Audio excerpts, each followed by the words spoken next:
to get a copyright claim if we do music. Just some bass.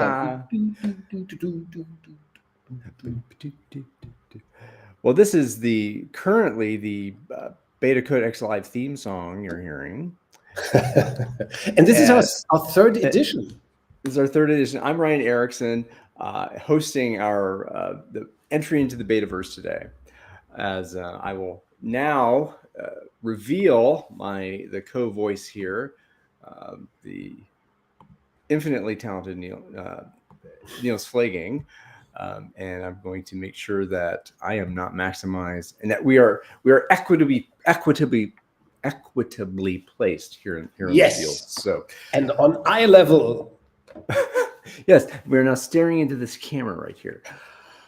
Welcome everyone to the Betaverse BetaCodex Live Friday edition with me, RIjon Erickson, and Niels Pflaeging, for the topic of complexity theories. The good, the bad, and the partially true. Yes. Why are we talking about this? Why does this matter? Complexity is a big deal. I've been talking about it in the agile space and all over the world, as it is a complex place. Why should people care about complexity? Yes. Why should they? Why should they care, right? I have my answer, and I do not say it's the truth, but I have my stance on this.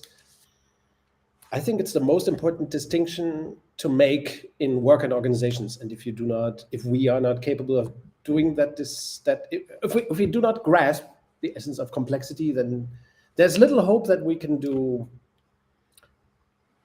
meaningful things with regard to organizational development, organizational design, decision-making, leadership. Nothing will make sense if we don't figure out the difference between the complex and the complicated. It's so essential, I think. And you put two words in there. We were talking about complexity theory, and of course the word complicated comes in. Yes. And that implies that there are some theories about what is the distinction between complicated and complex. Yes. And if you might draw a bit on the whiteboard and kind of say a bit about that. And you just give me a good. I mean, I think we would talk about two circles, two colors today, right? The complicated blue and the complex red. But first of all, I think I should tell a little story. Something that happened to me this week, at the beginning of this week. I was on LinkedIn. Somebody got in touch with me. Very reasonable guy associated to Agile, and he said, "I'm currently developing my own complexity model." And I was like, but I asked him about it, and he showed me what he's doing, and he came up with his own complexity theory. I mean, the title of our session here is Complexity Theories, but here's the thing.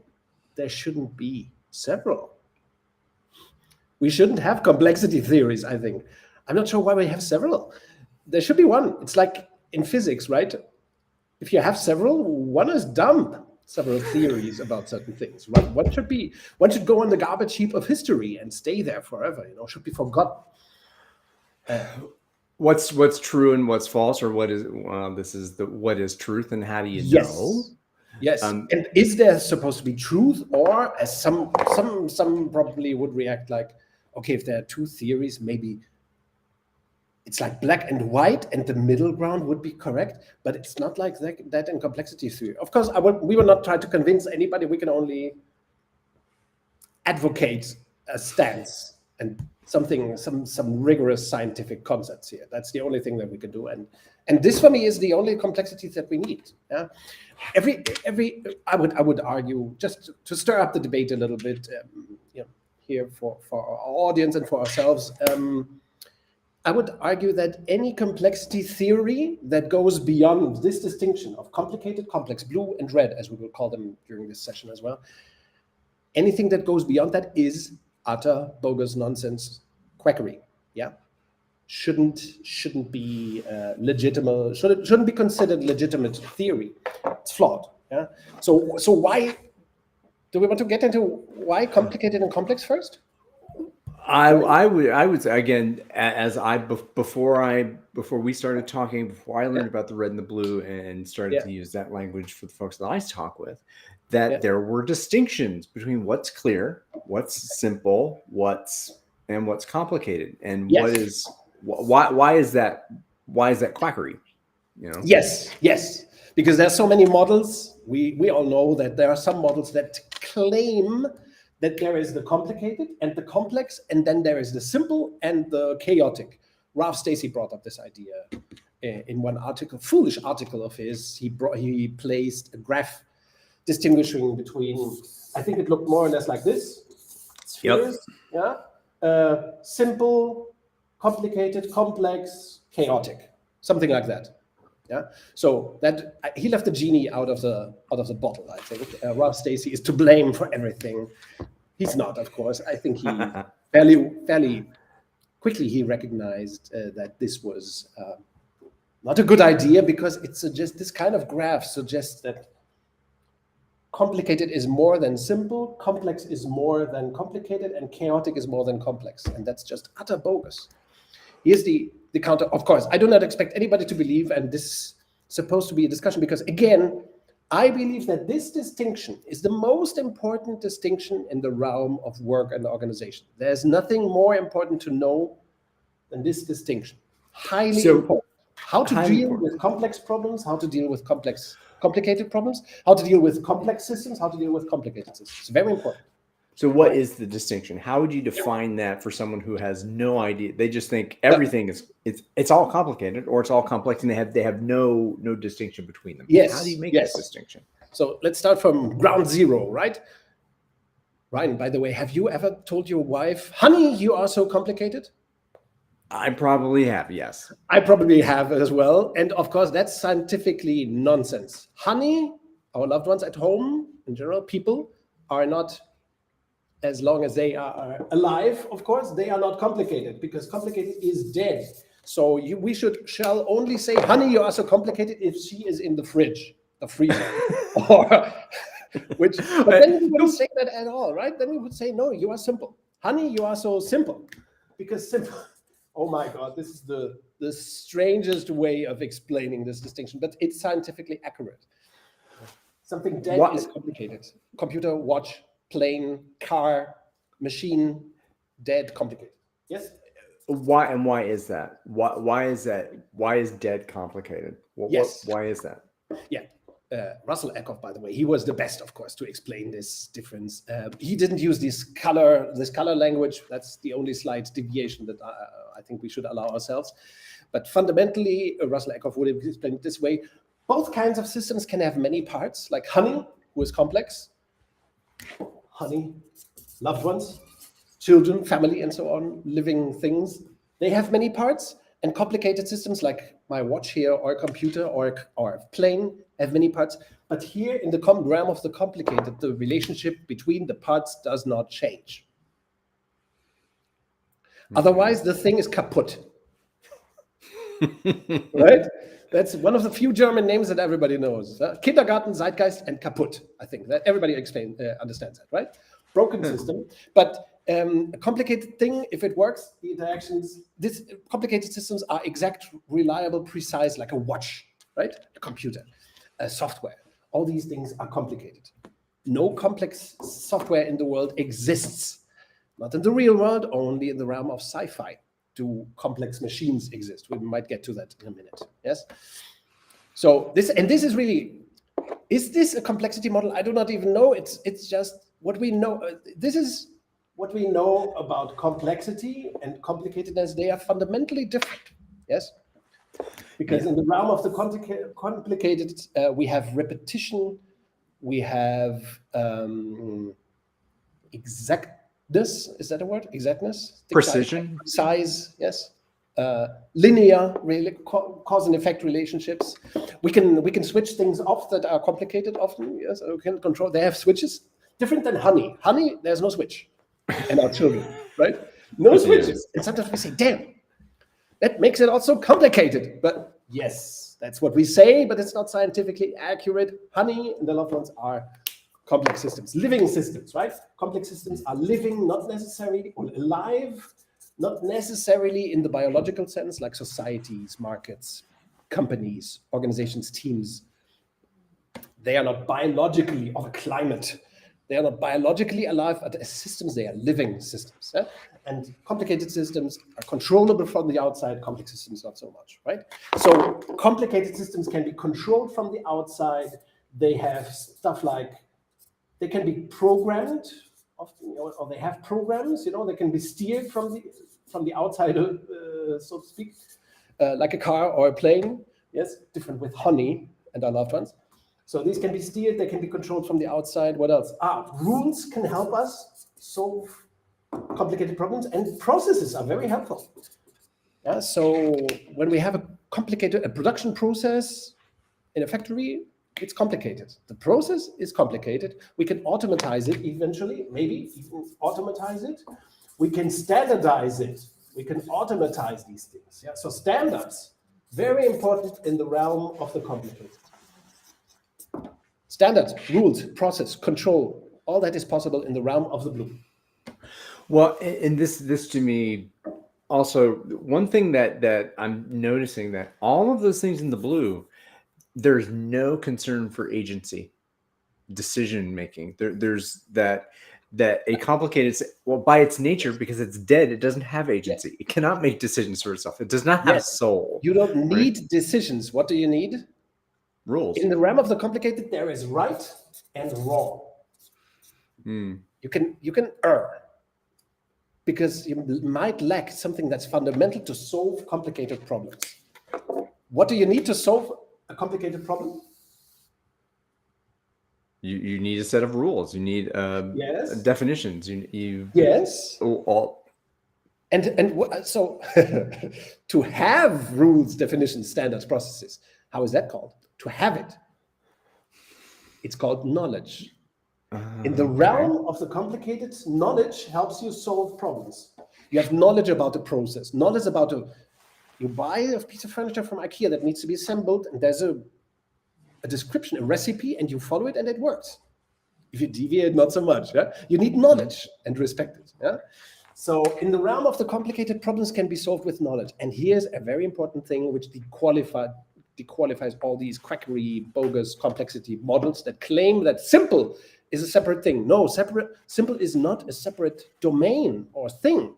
Simple is when you possess knowledge of the complicated, then things turn simple. Or as we say in science, they turn trivial. Trivial. So there's no domain of the simple. The simplicity is in the eye of the beholder who knows things. People with knowledge find the complicated simple. How do you make a cake? How do you cook a certain dish? How do you assemble that IKEA thing, kitchen furniture? It's very simple, says the knowledgeable person. Why, for the beginner, it's without knowledge, it's complicated. But not complex, that's still different, right? Because complex stuff can do crazy shit. Do we get to that, or any questions? Well, I think with that, so I feel that the idea of complicatedness, yes, that's rule based, that the relationship between parts don't change. You can define relationships, you can document them, and scale process related to those relationships. And so you bake a cake, but when you bake that cake, the complicated that goes away, and the complex says, as soon as you eat that cake, what's it taste like? Does that taste good to you? Yes. Well, I don't agree. That to me is that's the natural place to go from the distinction between the complicated and the complex. And baking cake is an excellent example, of course, as well, for an excellent example to illustrate what we face at work. Because, of course, there is a recipe for every cake, yes, that exists. And so it's basically complicated. But there's some complexity. For example, when you make a cake, sometimes you need egg and milk, and it's not the same if you use that kind of milk or egg or that kind or that kind of water, or how cold has the water to be. And only the person with profound knowledge really knows that it's simple. And there might even be a complex part, improvisation, where improvisation is required. Okay? Like in jazz, there is a complicated part, and then when you improvise, that's complexity, right?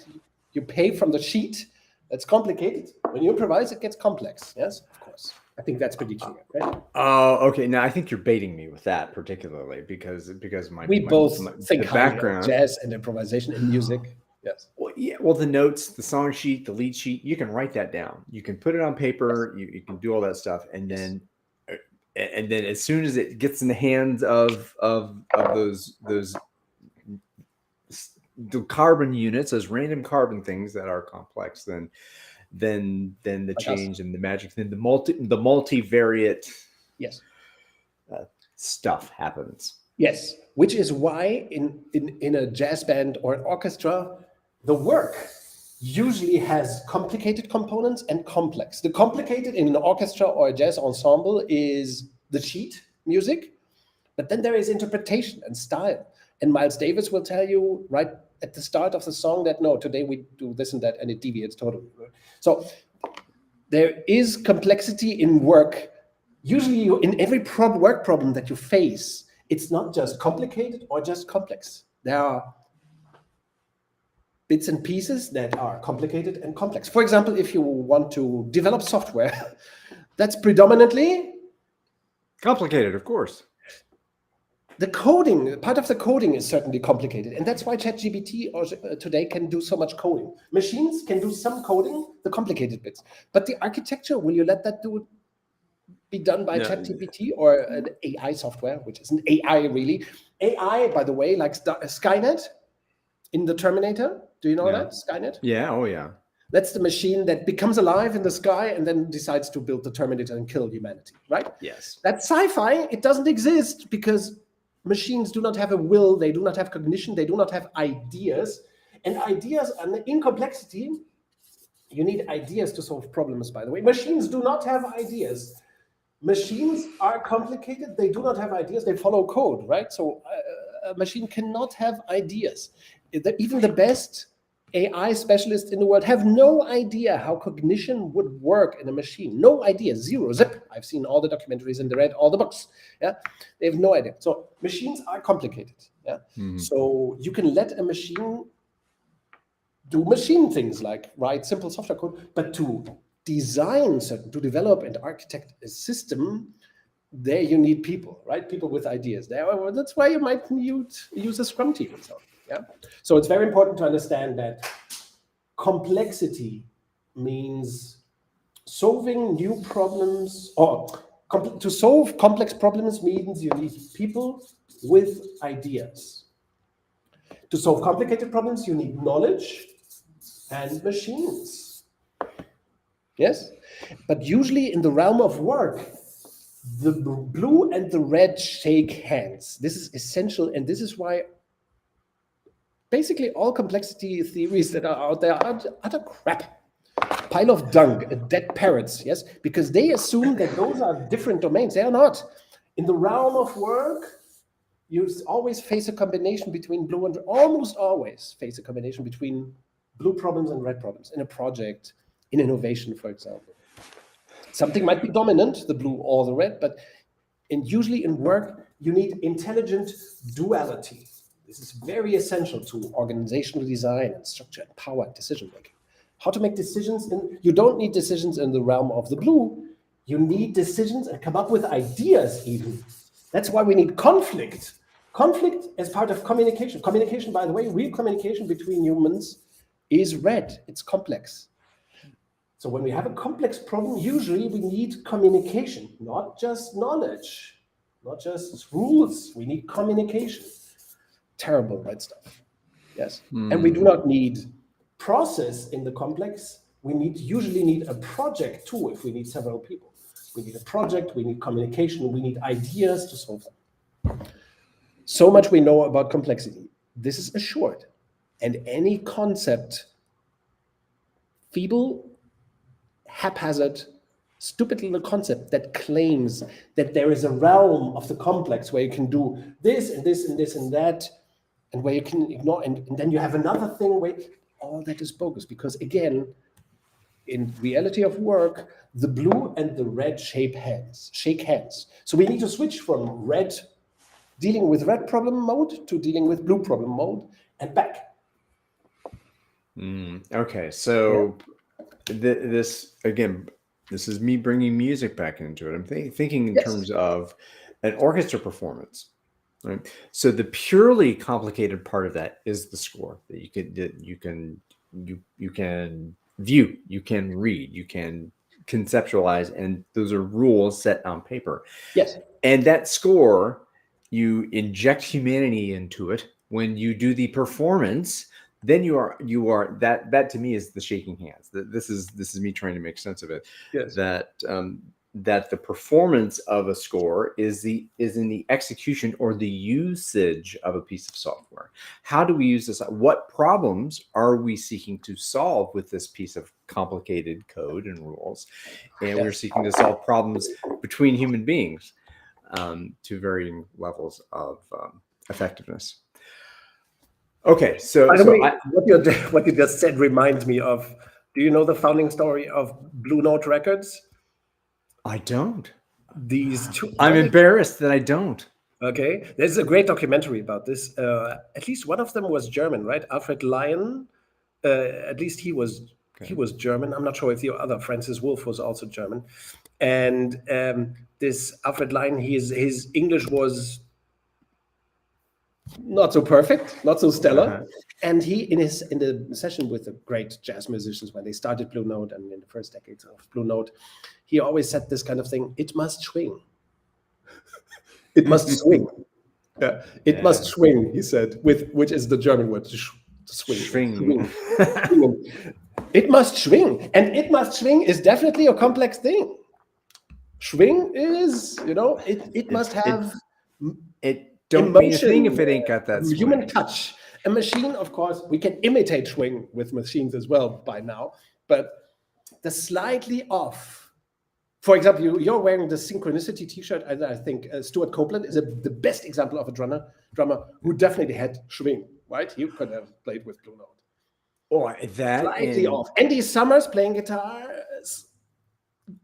lots of complexity in that, right? Nothing is accurate. Yeah, it's all a little bit brilliantly off. And also Sting, of course, is bass lines and so on. It's the unpredictability, the mess. Yes, that's it. Unpredictability, uncertainty. Of course, improvisation is red, and also bring in the human factor, and also to in the realm of the red, the interactions between the parts change, which is why complex systems produce surprise. So a good concert, I think we would say, there must be surprise. It cannot just be, that's why probably none of us would go to a concert by Kate, what's her name? Kate from California. What, Katy Perry? Katy Perry. I love her records, but I've noticed in her concerts, it's also perfect. She's like a machine. Taylor Swift, same way. Concerts are like machine-like, right? It's pretty boring if you look at it. Only the dress changes are very interesting, right? So we want improvisation. We want defect. We want humanity. Well, that's how much humanity do you want? Do you want to witness the humanity happening on stage, or do you want to experience the humanity of the people around you who, oh yeah, I love this, or I'm singing to it, that you're experiencing that. It's in the audience, but it's not on stage. It's watching a recording, right? Yes. It's watching a recording, and that there's a sense of it, but in the performance, in the creation, in the work, doing the work is the dance between the complicated and the complex. And of course there are organizational systems that tend to suppress complexity and idea generation and creativity, and they are under complex by design, which are that they suppress complexity, so you get a machine-like organization. That's what Taylorism fundamentally did to organizations over time, right? The organizational design that became the standard model of organizing is based on the assumption that it's enough to be perfect in the realm of the complicated, to optimize a little, and that's it. and Well, not you so want to many have ideas, and not so much thinking. Now, if you want to have an organization that is strong on thinking and creation and liberty, you need high levels of self-organization. well, and That is why this distinction matters. One of the reasons why this distinction matters. Well, because in that time, in the early 20th century in the Western world, the need to mass produce, right? There's a need, and in order to effectively mass produce Yes. and this I think is the bathtub that you're talking about. Yes. That's kind of code word for those who are in the Betaverse. Yes. But the idea of, well, the world wasn't quite moving as fast and things were changing, but there was a consistency of demand. The communication wasn't that fast as it is now. So yes, so you can competition wasn't as fierce. Markets were maybe globalized, but not saturated and globalized at the same time. So a lot of things happened, right? Yeah. So I guess this is what I'm saying. So Henry Ford, Taylor, I mean, that solution for that time created this boom in society. Again, the ethics of that being aside, but that was the solution of that time. But our time is different, and again, obviously, we need to deal with the harms and traumas of that past. But but management is social technology, or Taylorism, as one might say, or command and control management. The pyramid model of organizing is optimized for a world where value creation is predominantly blue and there's little red, because of the market. Because of industrial, dull, slow-moving, vast, spacious, oligopolistic mass markets, that you can create systems that catered predominantly to the blue parts of value creation, and you could drive out the red, the surprise part, by standardization, control, forcing and bribing people to obey. Behaviorism was very important, even for the first behavioral scientist in management like Elton Mayo. It was all about, conditioning people into certain behavior, repetitive behaviors. Now, with highly complex, globalized markets today, highly competitive globalized markets today, the red became more important in the 70s, 1970s and 1980s, starting with the oil price shock at the start of the 1970s. So much of the blue, the repetitive stuff, the complicated stuff in work, it was trivialized so far that we have automatized. Of course, the automatization goes on and on and on into software, and now AI, as we call it. Yeah. So we automatized a lot of the blue repetitive stuff, work. It went away out of the realm of human work. And the red parts became more important. Stuff like customer satisfaction, customization, mass customization is something that Toyota figured out how to do in the 1950s and 60s, when it wasn't even relevant, and became relevant in the 1970s and 80s. So the red, customer centricity, as some people call it, innovation, capability of innovation, all these are red qualities that have become dominant. It's not the only thing in work. We also have encounter blue complicated problems, but red has become dominant in value creation, right? At least in the 1970s or 80s. The world changed, red became dominant. Much of the blue was automatized away, processized and automatized. So today, the Tayloristic model of organizing looks awkwardly out of time, out of kilter with today's high levels of complexity in markets and value creation. So we need a different model. We really need a complexity robust model of organizing, where all the actors, not just the top of the pyramid, thinks, but where every unit in the organization, in the periphery and in the center, thinks and acts. Does that make sense? Well, it makes sense to me. So to be in denial about complexity and this difference between the blue and the red is just ignorant. It's a tough thing. Otherwise, you remain a Taylorist, but Taylorism went to the garbage heap of history a long time ago, 40, 50 years ago. Yeah, hopelessly out of kilter with today's time. The other thing that when this word comes up, the word complexity comes up, I often see it with the verb coming in front of it, manage. To manage complexity. Yes.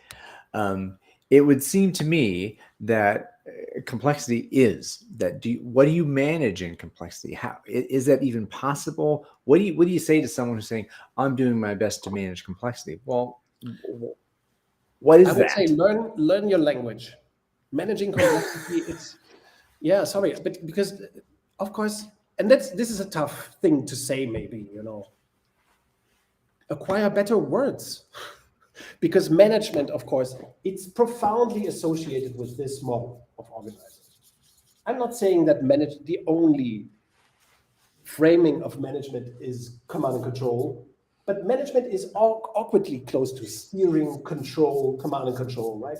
So at least I recommend to call this model management.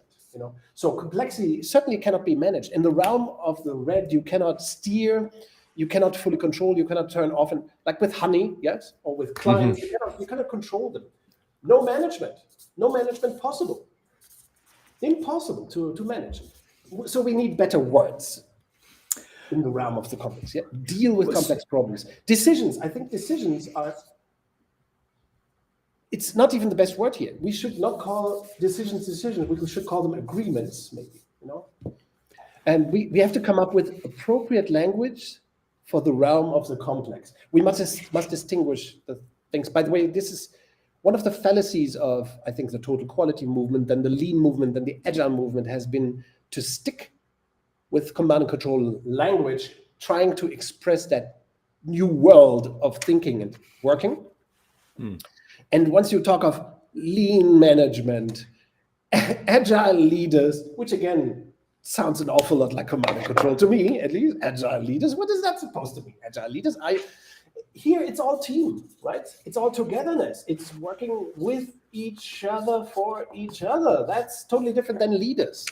Yeah. And I think to develop this distinct language, that's the work that we still have to do. We don't need other bullshit complexity theories. We need appropriate language for the world of the complex, how to deal with that. And that's very subtle. So then what makes good, bad, partially true? A good complexity theory would allow an articulate or an accurate articulation of that situation, right? Complexity is a situation, right? So that's a state, I guess. It's yes. So I'm struggling with the language myself to try to say, is it possible to understand complexity? What can be understood in the domain of the red? Well, a lot can be understood because, of course, many people confuse complexity with other things, like laissez-faire or total lack of patterns or chaos. It's not chaos. The chaotic is a specific type of complexity. Yes.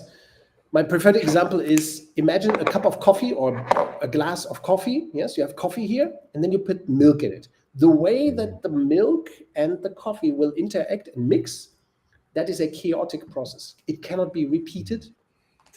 It follows no script and no rule. Yeah, it is chaotic in the sense that you can not describe how the two will mix, but you know that in the end you will have milk coffees mixed, and it will both be in the cup it will both be in the vessel. Yeah? You can't take the milk out of coffee once you put milk into it. Yes, you cannot make it. You cannot return it. Put it back. Take it out. Yeah, it's impossible. I want less milk in this. Yeah, so no, just put that's coffee hard. in. Yeah, exactly. That's hard. Yes, so you cannot go back, and you cannot control. And if you would repeat the same thing, it wouldn't be the same. Yes. So because the way the two liquids mix will be different every time. Now, and this is even in the physical realm of the physical, that is true. It will, on the micro level, it will be different every time. So chaotic, in the realm of the chaotic, you can only predict the end state.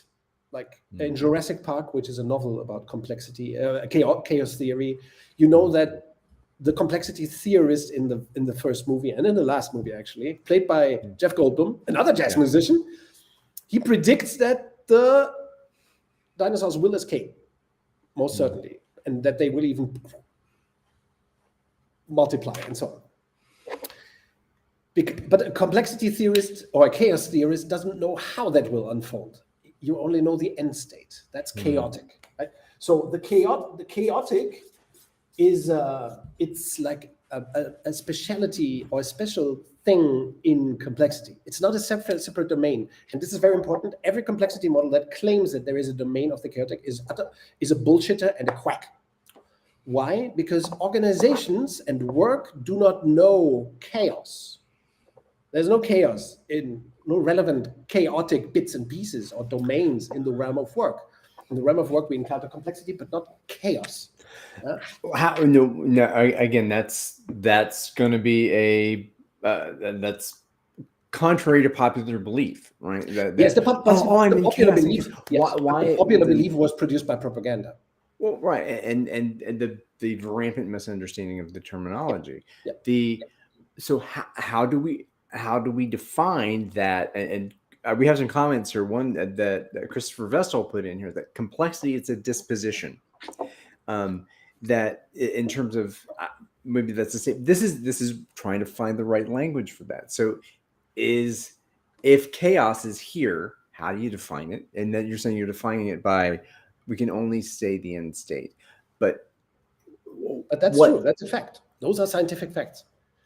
There is no realm of the chaotic, because chaos is a type of complexity, a specific pattern type, so to speak, a specific expression of complexity. No more, no less than that, which is neither good nor bad. I'm not saying that complexity is not good or bad, complicated is not good or bad. They are just distinct, difference. Like talking in the vocabulary of Gregory Bateson or Mr. Václavic, this is a difference that makes a difference. The other differences do not make a good difference. I mean, it's important to understand that the simple is when you know the complicated, then it's simple or trivial.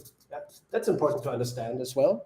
So there's the really important distinctions are the important distinction between knowledge and ideas, for example, or in the realm of the complicated, you need rules. In the realm of the complex, you need principles.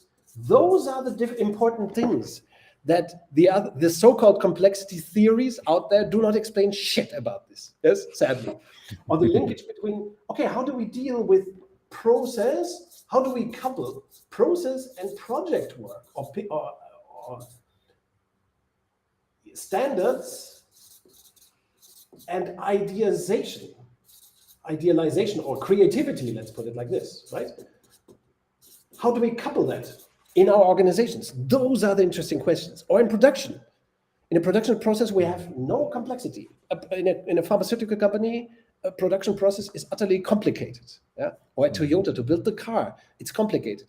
But a team at Toyota must master the process and set their own standards, and then they must do Kaizen, which is to improve, ideate, create, improve, invent better process, which is their realm as well, the Kaizen, the improvement, and to execute the work.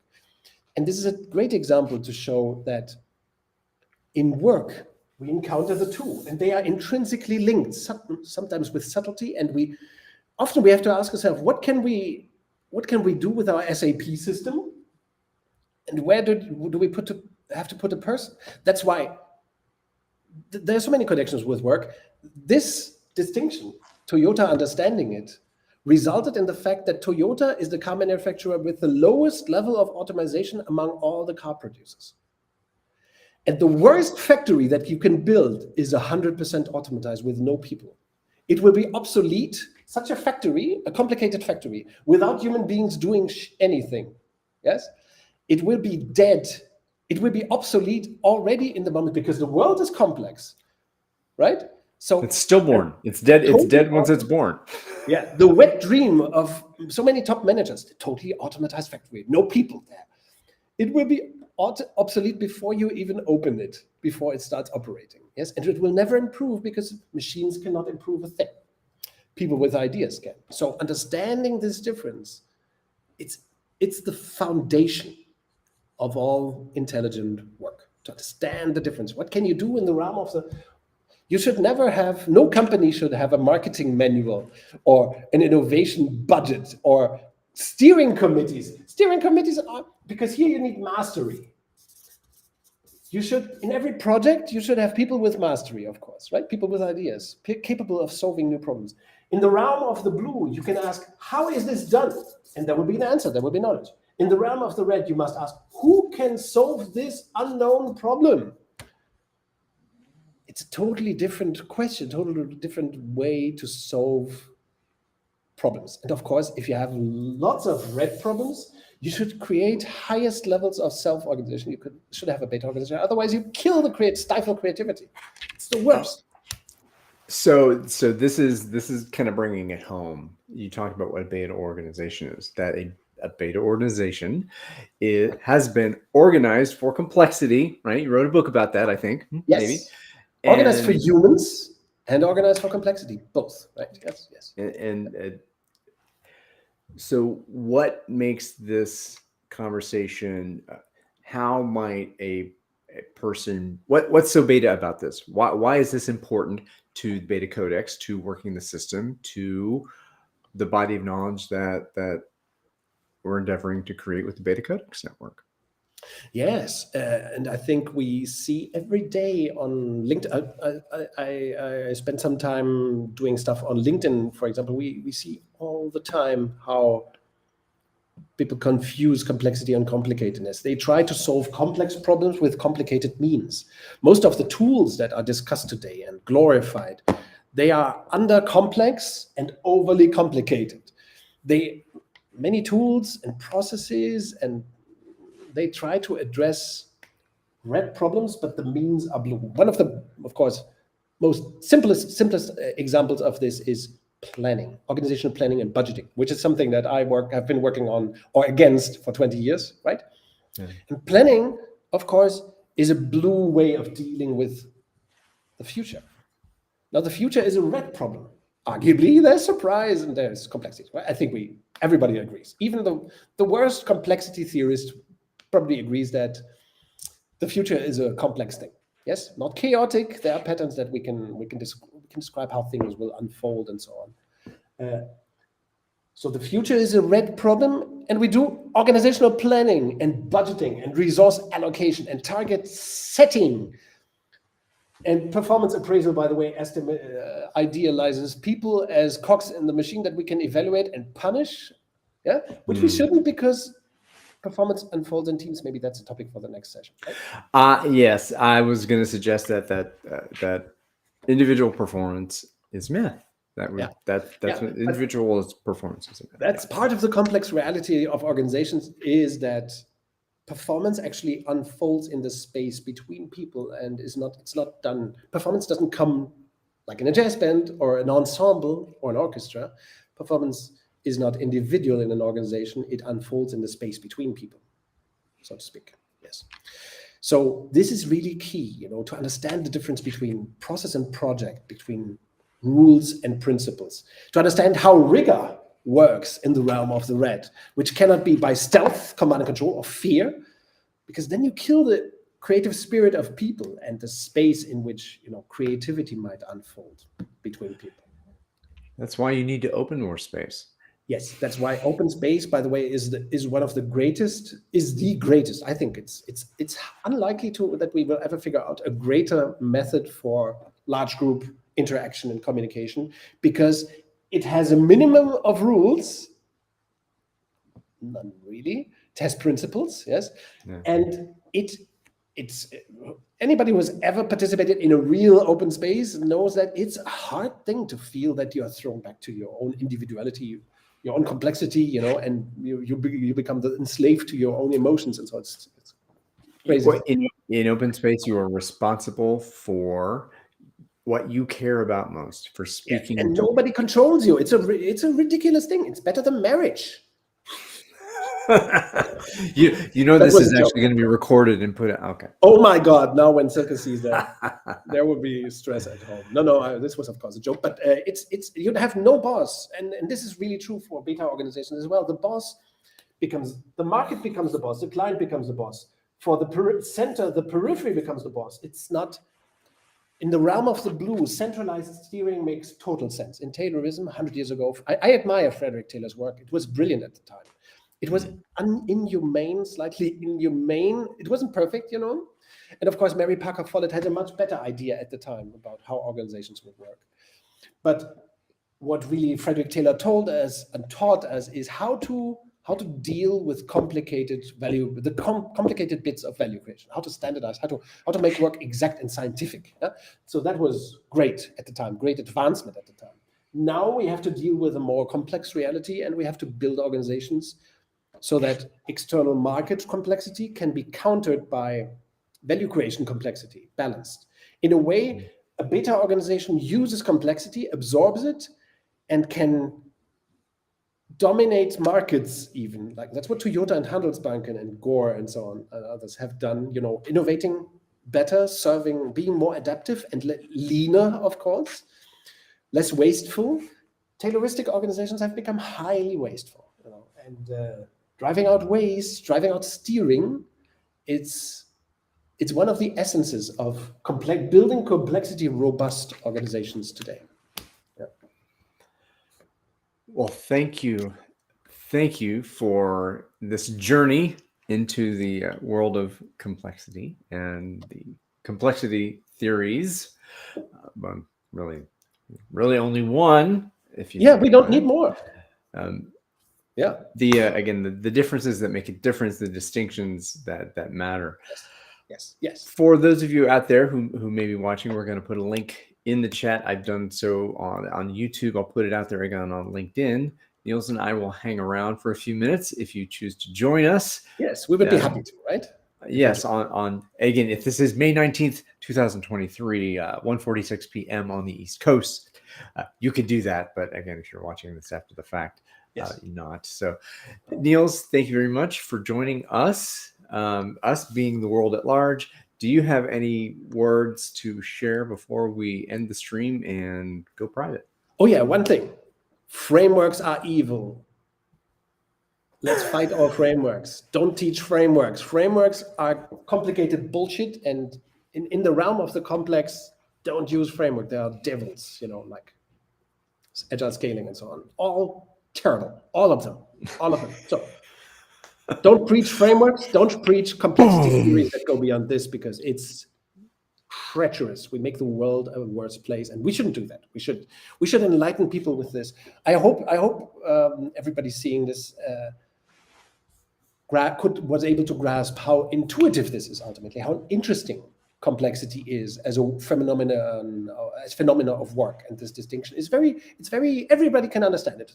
My 13-year-old son understood it a while back, 10 years back. So anybody can understand this. Everybody should use this. Complexity is you have to hear a person from Wales, ranting on for 2 hours. It's not necessary.